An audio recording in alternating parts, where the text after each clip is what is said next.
Brian, you have to help me. I have a video project that's due in 3 days, and I have no idea what I'm going to be doing.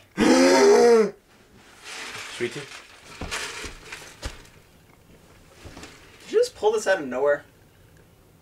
Yeah. So what am I going to do? I have no idea what to do. Shit if I know! Well, what are some ideas? I was thinking of this one idea. What if I had this guy sitting on this meadow, this field, and they're just, you know, he's just meditating in place. And these two guys just like walk up to him and they do like the stare down and they start, you know, getting into their battle poses, and then they start fighting. And then midway through the fighting, you know, one of the guys that are, you know, the two friends that are trying to beat up this one guy, you know, one of them shoots the other one by accident. And now it's just a standoff between these two guys. And they're fighting, you know, in the end, the guy that was attacked to begin with, the guy that was meditating is victorious. What do you think? Is this guy a ninja? Sure, why not? Ninjas are gay. You got something better? Indeed I do! This one guy, he's in a room, he's playing video games, he's the game master, and suddenly he feels a dark aura fill the room. He noticed there's something different about this room on this day. There's a monster that's trying to chase him. And he runs away like a sissy. Like a flaming fairy wing sissy. He hides himself in the bathroom, trying to elude the demon. But he finds Doc Brown's transport. It looks like a Texas Institute calculator. But we all know it's a transporter because it has it right on the thing. It says transporter in masculine teeth. Presses the buttons and whoosh! He is transported to Venice, Italy. You can tell because the whole motif of the house is just marble. Knowing that he's safe,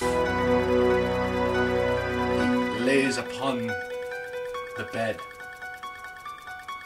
He's not safe.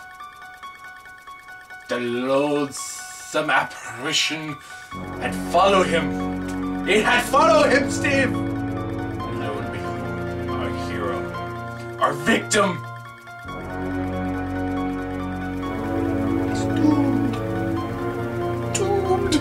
So what is this creature? That's the best part ever. It's a Build-A-Bear. What do you think? Seek psychiatric care, please. We ain't gonna do that one. Let's see. I got it. Okay, ready? We have this one guy minding his own business, walking down the road, and he's, you know, just, you know, reading a book, and, you know, all of a sudden he gets jumped. You know, he gets jumped, and by these two guys, and like, you know, their boss is this guy. He's got to be real suave, you know, have glasses, like an afro, you know, maybe a slick jacket.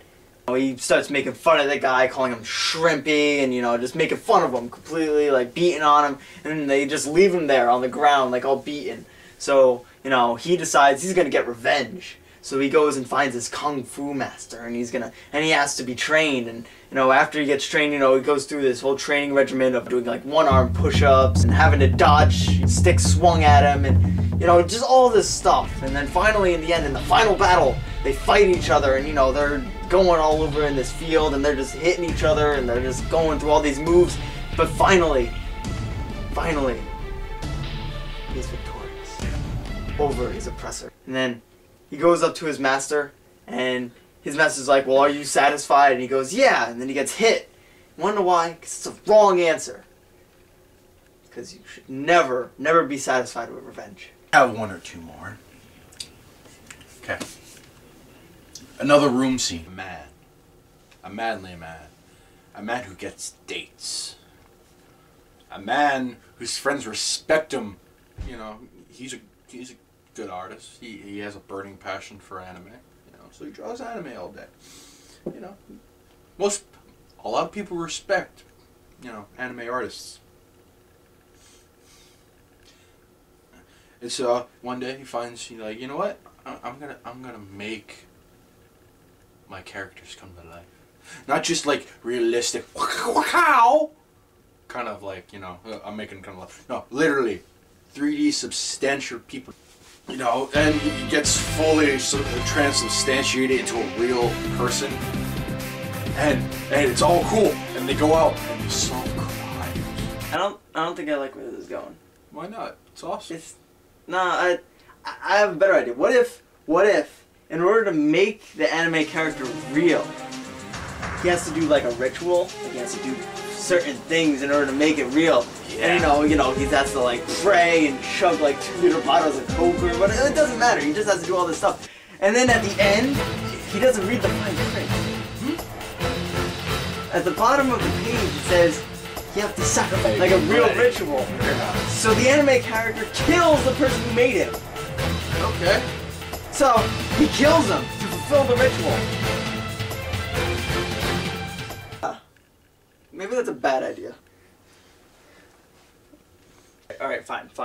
How about this? I got it. Ready? What if you have two guys? Ready? You listening? Two guys. Fighting themselves.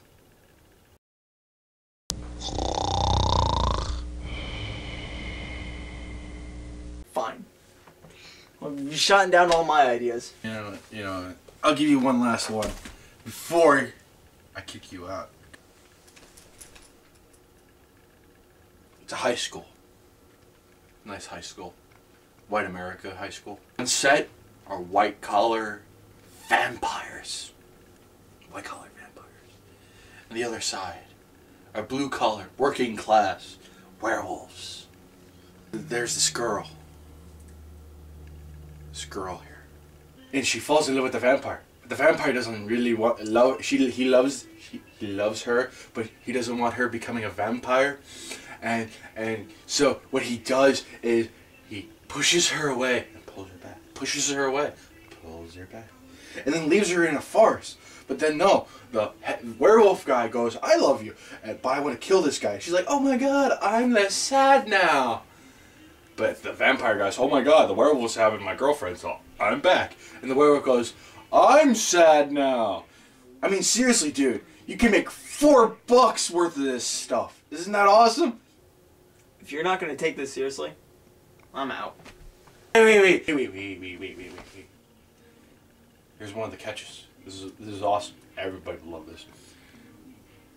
When the vampire is exposed to sunlight, you'd think he would burn, right? Yeah. You know, traditionally, how everything should go. No, not this one. They glitter. Glitter!